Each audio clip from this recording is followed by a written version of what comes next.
من الشیطان الرجیم بسم الله الرحمن الرحیم. زه یم ستاسو ورور ضیاءالدین محمدي. نن زموږ درس دی په ډپریسییشن کې یعنی مطلب دا دی چې په استهلاک کې مونږ څو میتھډز ویلیو. اوس زموږ نن اخیری میتھډ دی طریقه ده چې هغه د یونټ آف پروډکشن میتھډ، چې مطلب دا دی یو ماشین چې د څومره یونټ تولیدوي د تولید په اساس باندې په هغه باندې په کال کې څومره استهلاک راځي نو مونږ به هغه معلومو. صحیح ده. د ټولو نه مخکې یونټ آف پروډکشن میتھډ کې چې کوم دی د هغې مونږ سره څنګه کولی شو مونږ دا کنټرول کو. نو د هغې مونږ سره فارموله ده، مونږ به لیکو چې ډپریسییشن ایکسپنس مصارف دا مساوي کیږي د کاسټ بریکټ به شروع کوي کاسټ منفی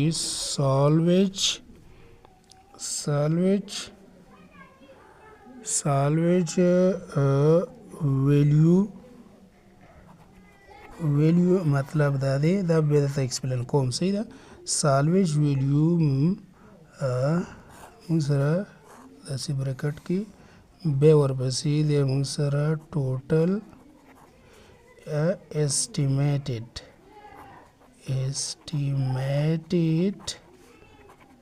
units یعنی مطلب دا دی ټول estimate ټول تخمینی میتھډ یعنی یونټ چې دومره یونټ به دا په تخمینی ډول باندې مونږ ټاکو چې دومره یونټ به دا تولیدوي، بیا به دا ضرب کیږي که چېرته مونږ غواړو چې د کال د استهلاک مصارف معلوم کو په یونټ آف پروډکشن میتھډ کې یعنی د تولیداتو په میتھډ سره د استهلاک، نو هغه به بیا داسې کاسټ به راځي ماینس کیږي به د هغې نه کباړ ویلیو سکریپ ویلیو سالویج ویلیو دا به تقسیمیږي په ټوټل اسټیمیټډ یونټ ټول چې څومره غواړو چې یاره مثال دا ماشین به څومره په تخمیني ډول باندې څومره تولیدات یعنی یونټس اجناس موږ ته تولید کړي بیا ضرب unit produce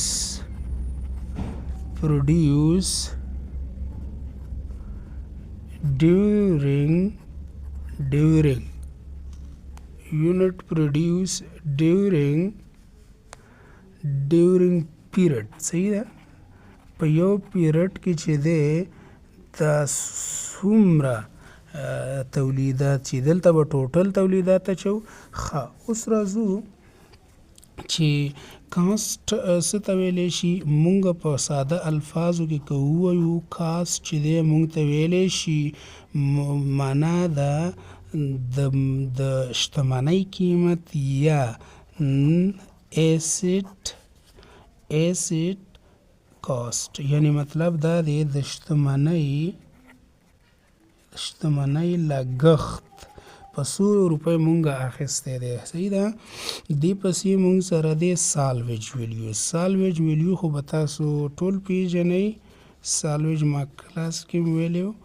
سالویج ویلیو چې کوم ده دا مونږ سره ده سکریپ ویلیو یعنی مطلب دا دی کباړ ویلیو کباړي ارزښت یعنی څه مطلب دا دی چې مثال د یو ماشین قیمت دی 10 لکه او 10 کاله عمر لري، نو اخره کې مونږ تخمینی ډول باندې وایو په تخمینی ډول باندې چې یاره 10 کاله بعد به په کباړ کې دا ماشین د دومره روپو وي یعنی مثال 10 لکه دی نو د 1 لک روپو به وي. صحیح ده که نه. دې ته مونږ ټوټل اسټیمیټډ ویلیو ویلی شو یعنی مثال سالویج ویلیو چې مونږ اسټیمیټ کړي وي. صحیح ده. تخمین کړي وي. بیا به مونږ ولیکو مونږ سره راځي ټوټل اسټیمیټډ یونټ ټوټل اسټیمیټډ یونټس مطلب مونږ سره دی چې دغه ماشین به څومره تولیدات په دې 10 کالو کې وکړي یعنی مطلب دا دی یو ماشین 10,000 روپۍ ډالر قیمت دی، عمر چې دی مثال 10 کاله د دې عمر دی صحیح ده که نه. او په دې 10 کالو کې مثال مونږ وایو چې دا 1,00,000 تولیدات کوي، 1,00,000 یونټ یعنی 1,00,000 مارکري مونږ ته دا تولیدوي. صحیح ده. او د دې سکرپ ویلیو دا 10 کاله بعد به 1,000 روپۍ وي، 1,000 روپۍ ډالر به وي. نو دا چې دومره تولیدوي دغه ته مونږه چې دی په دې 10 کالو کې تخمین کوو چې یعنی مثال په تخمینی ډول باندې دا 1,00,000 اجناس مونږ ته په 10 کالو کې دا تولیدوي. صحیح ده که نه؟ ښه، په دې خو پوه شوي یاست. اوس راځو د دې نه بعد اخري دی مونږ سره یونټ پروډیوس ډیورینګ دا دې ته به د ښکاري نه یونټ پروډیوس ډیورینګ پیریډ یعنی مطلب دا دی په یو پیریډ کې یعنی یو کال کې به دا څومره تولیدات کوي. د دې مطلب څه دی؟ یو کال کې څومره تولیدات کوي، کال کې څومره تولیدات کوي. په یو کال کې د کال تولیدات کال کې مونږ ته دا څومره مارکري تولیدوي هغه به مونږ سره څه شی دی معلومیږي د کال په آخر کې. صحیح ده. اوس راځئ په دې باندې مونږ او تاسو یو سوال حل کوو. صحیح ده. ریډي شوئ؟ ښه، راځو د مثال په ډول باندې مونږ وایو. مثلا مونږ سره یو اگزامپل دی د مثال په ډول باندې مونږ وایو چې مونږ سره یو ماشین دی، ماشین کاسټ آف ماشین. مونږ یو ماشین واخیسته. صحیح ده. ماشین مو واخیسته په 100 روپۍ باندې په 50,000 افغانۍ باندې یا 50,000 ډالر باندې مونږ ماشین واخیسته. همدغه شان د دې سالویج ویلیو کباړ ویلیو چې کومه ده ارزښت په کباړ کې دا مونږ سره دی 15,000. صحیح شو. بیا مونږ وایو چې ټوټل اسټیمیټډ یونټ چې ټوټل اسټیمیټډ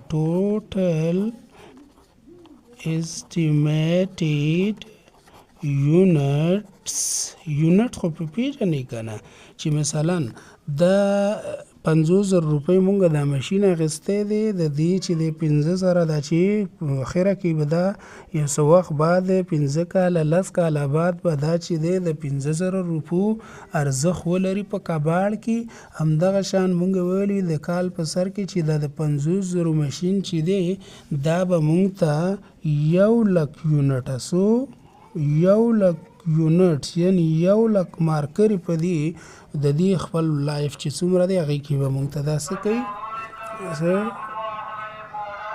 یعنی مونږ وایو چې دا دغه ماشین چې دی دا به 1,00,000 مارکري مونږ ته څه کوي تولیدوي. مارکرونو کوم شرکت دی د مونږ نو 1,00,000 مارکري به مونږ ته تولیدوي. صحیح ده که نه؟ نو اوس مونږ په تخمین ډول باندې داسې کوو مونږ چې کله څه وخت بعد 3 کاله بعد مونږ حساب کوو نو یعنی مثال کے طور پہ یا مثال په همداسې کال په کال حساب کوو چې په اولنی کال کې په فرست ایئر کې په اولنی کال کې دې چې دی مونږ ټوټل چې کوم یونټ پروډیوس کړه یونټ پروډیوسډ یعنی په یو کال کې د چې دی که نه څومره تولیدات په مونږ وکړه 1,000 یونټس. په دویم کال کې چې کوم دی دویم کال کې مونږ یونټ چې دی په دې پروډیوس کړه یونټ هم پې لاس ته راوړل 13,000 صحیح شو. په دریم کال کې چې کوم دی په دریم کال کې یونټ مونږ پروډیوس کړه په دې ماشین باندې 25,000 صحیح شو. اوس راځو مونږ غواړو چې مونږ معلوم کو څه شی معلوم کو چې مثال په دې اولنی کال کې زمونږ د ماشین ډپریسیشن ایکسپنس یعنی استهلاکي مصارف چې څومره ارزښت د لاسه ورکړی دی هغه څومره دی معلوم کو. ښه د هغې نه بعد به چې دی مونږ وګورو که چېرته غواړو مونږ د هر کال د 3 کاله دي د یو کال مصارف معلوم کړو نو مونږ سره خو د ډپریسیشن اکسپنس چې کوم دی هغه فارموله مونږ سره معلومه وه. فارموله څه وه؟ مونږ ویل چې کاست چې کوم دی دغه به د دې نه به منفي کو سالویج ویلیو به تې منفي کو او بیا به چې دی دا په ټوټل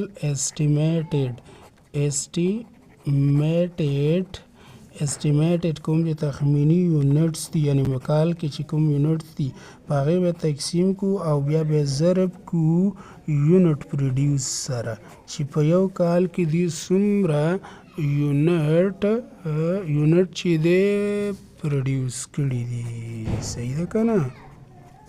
صحیح. ښه اوس راشئ ګورئ. ښه ورونو دا تاسو وګورئ دلته موږ سره کاسټ آف ماشین دی همدغه شان سالویج ویلیو راغلی ده بیا ورپسې ټوټل اسټیمیټډ یونټس راغلي دي بیا په یو کال کې چې دی 100,000 یونټس تولید کړي په بل کال کې چې دی 1,000 یونټس یعنې 2,000 مارکرې تولید کړي دي په دریم کال کې چې دی 15,000 تولید کړي. نو مونږ چې فارموله څه شی ده مونږ مخکې نه مونږ سره دا فارموله وه. صحیح شو که نه؟ فارموله وه مونږ سره معلومه ده. ښه اوس د دې نه بعد به مونږ راشو د اولني کال دپاره که مونږ چېرته معلومو د اولني کال دپاره د فرست ایئر دپاره ډپریسیشن ایکسپنس مطلب دا دی ډپ ایکسپنس مونږ لیکو چې اسانه شي. ډپریسیشن ایکسپنس کاسټ مونږ سره څو ده د ماشین کاسټ دی 50,000 قیمت لګښت دی. صحیح شو لګښت دی. د دې نه بعد 15,000 مونږ سره کباړ ویلیو $15,000 10,00,000 1,00,000 چې دی مونږ سره څو 1,00,000 مونږ سره د دې تخمینی تولیداتو چې دا په دې څو کالو کې به دا کوي چې د ماشین څومره زندګي وي دا ضرب کېږي بیا څه سره دې د به هول مونږ به بریکټ والو چې اول به دا ختمو بیا به چې دی د دې نه بعد څومره یونټ په اول کال کې مونږ تولید کړي وو شاباش وګورئ په فرست ایئر کې مونږ 100,000 تولید کړي دي نو مونږ هم راځو 100,000 څه کو 100,000 لیکو. ښه 100,000 ولیکل چې کله 100,000 تاسو ولیکئ نو مونږ به دا لنډ کو په د 45 نه چې څو لاړ شي 50,000 دې نه 50,000 نه چې 50 لاړ شي نو را به شي څو دا به شي څو 45,000 به راوالی تقسیم به یې کوي په څه باندې په څو باندې به تقسیم کوي په 1,00,000 باندې. څنګه به تقسیم کوي شاباش ګورئ تاسو دلته به تاسو سره ښکاري راځي څو راځي 50,000 منفي 15,000 څو شو 45,000 تقسیم پر 1,00,000 0.45 مونږ سره راغی 0.45 ضرب د 100,000 به څه شي په خپل ځای راشي څه به په خپل ځای راشي 100,000 به په خپل ځای راشي. اوس 45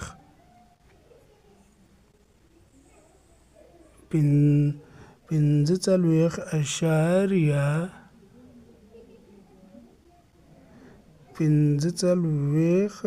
0.45 ضرب 100,000 راغی 9,000 نو مطلب دا دی د دې نه راغی مونږ سره 9,000 نو مطلب دا دی چې د اولني کال دپاره د فرست ایئر دپاره د دې ډپریسیشن د استهلاک مصارف څومره شو 9,000 شو. پوه شوئ که نه؟ اوس ګورئ د دویم کال دپاره مونږ معلومو د دویم کال دپاره چې مونږ معلومو څنګه به معلومو شاباش ګورئ اوس ورته سیکنډ ایئر دپاره مونږ معلومو سیکنډ ایئر دپاره هم هماغه شان ډپ ایکسپنس مساوي کېږي 50,000 منفي 15,000 صحیح دی تقسیم پر 1,00,000 ضرب وګورئ شاباش 1,000 صحیح شو په دویم کال کې 1,000 د څه دي یونټ تولید کړي ضرب 10,000 صحیح ده. دا چې دی خپلو کې سره ختم کوي د دې نه دا چې دی نه منفي کو 50,000 منفي 15,000 تقسیم پر 1,00,000 د دې نه راځي 0.45 ضرب 10,000 ضرب 10,000 چې شي د دې نه به مونږ سره راشي 14,500 د سیکنډ ایئر دپاره چې کوم دی د دې مصارف شو 14,500 صحیح شو. اوس راځو د بل اخري کال دپاره معلومو. اخري د کال دپاره مونږ معلومو. اخري کال هماغه شان ډیپ ایکسپنس به ولیکئ مساوي 50,000 منفي 15,000 صحیح شو 1,00,000 تقسیم پر څو تقسیم پر 1,00,000 مساوي کیږي مساوي ضربي څومره تولید کړي دي په دې کال کې 15,000 شاباش څه تولید کړي 15,000 ښه هماغه شان وګورئ 50,000 منفي 15,000 15,000 تقسیم پر 1,00,000 0.45 سوی تولید کړي ضرب تولیداتي د دې دریم کال کې 15,000 چې 15,000 تولیدات نو د دې سره مونږ سره راځي چې کله د دې سره ضرب شي 0.45 ضرب 15,000 شي نو په دریم کال کې مونږ سره د دې راځي 11,250 د ماشین کې دومره مثال ډیپریسیشن راځي صحیح ده که نه. اوس راځو د دې سوال لنډیز ته. لنډیز یې څه شاباش راشئ وګورئ قیمت د ماشین څومره و کاسټ څومره و 15,000 د دې کال 50,000 یې لګښت و په 50,000 مونږ دا ماشین اخیستی و. ښه د اول کال چې کوم مصارفو د دې د اول کال راتله یعنې مثال 9,000 روپۍ دې نه باید مونږ کمې کړو څو روپۍ 9,000 نو راشئ د دې نه 9,000 کمې کوي ګورئ د اول کال کې 9,000 چې د دې نه کمې شي د یونټ په لحاظ سره چې دومره تولیدات دې کړي دي نو د دې قیمت راغی 41,000 صحیح شو. کاسټ څه شو په دویم کال کې د کاسټ شو کې لګښت شو دومره صحیح شو. اوس ګورئ اوس د دې نه بعد چې د مثال په طور باندې په دویم کال کې چې مونږ معلوم کړو د دې راغی 14,500 څو 14,500 نو راواخلئ 14,500 دې نه منفي کوئ 0 نه 0 0 0 نه 0 0 لسو نه 5 دلته راغی 0 چې پاتې شو 0 نه 3 نشي تللی 4 نه دلته یو راووخته دلته شو لسو نه 3 ورغی 3 نه د 3 نه چې یو لاړ شي د 2 نو د دې قیمت په څوم کال کې په دریم کال شروع کې د دې قیمت شو لګښت یې څومره شو 20,500 په څلورم کال کې چې مونږ په دریم کال کې چې مونږ کله انټ کې د دې معلوم کړو نو د دې راځي 11,000 او په 250 نو د دې نه به بیا 11,250 به بیا د دې نه منفي کې چې منفي کې نو 0 نه 0 0 نه 5 نشي تللی نو 10 نه 5 د دې نه یو راوړي که نه نو 4 نه 2 چې لاړ شي 2 او د 2 نه یو شپږ او 2 نه یو مطلب دا دی چې د څلورم کال په